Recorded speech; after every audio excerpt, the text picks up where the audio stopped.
La FAO s'engage à soutenir l'initiative d'Abidjan à hauteur de 12 milliards de FCFA. C'est ce qu'a fait savoir Maria Elena Semedo, directrice générale adjointe de la FAO. L'initiative d'Abidjan, ou Abidjan Legacy Programme, est un programme de développement durable et de transformation de systèmes agroalimentaires au niveau de la Côte d'Ivoire, pour qu'il soit plus durable, pour qu'il apporte plus de création d'emplois, aider les gens à sortir de la pauvreté et donner plus de valeur à certaines filières de production, notamment la filière cacao, la filière anacarde et d'autres filières, a indiqué Maria Elena Semedo.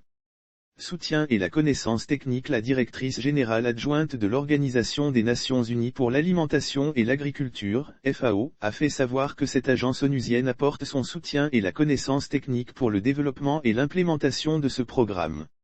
Elle a fait cette annonce le lundi 9 mai 2022 à Abidjan, dans le cadre du sommet des chefs d'État et de gouvernement marquant l'ouverture officielle de la 15e conférence des parties sur la désertification et la sécheresse, COP15, autour du thème « Terre.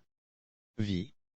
Héritage, de la pénurie à la prospérité. » Au niveau des connaissances, des facilitations d'échange d'expériences, avec d'autres pays, au niveau des systèmes d'information pour savoir quelles sont les politiques appropriées, au niveau des connaissances, des facilitations d'échange d'expériences, avec d'autres pays, au niveau des systèmes d'information pour savoir quelles sont les politiques appropriées et au-delà de cela, on a des programmes qu'on a fait avec le Fonds vert pour l'environnement, notamment dans la récupération des terres dégradées, avec le Fonds de l'environnement, notamment pour la transformation de la filière cacao, dans un total d'environ 20 millions de dollars, a-t-elle expliqué. Lire aussi production du cacao durable, les Nations Unies saluent les initiatives du gouvernement ivoirien. Rappelons que la COP15 est un moment clé dans la lutte contre la désertification, la dégradation des terres et la sécheresse.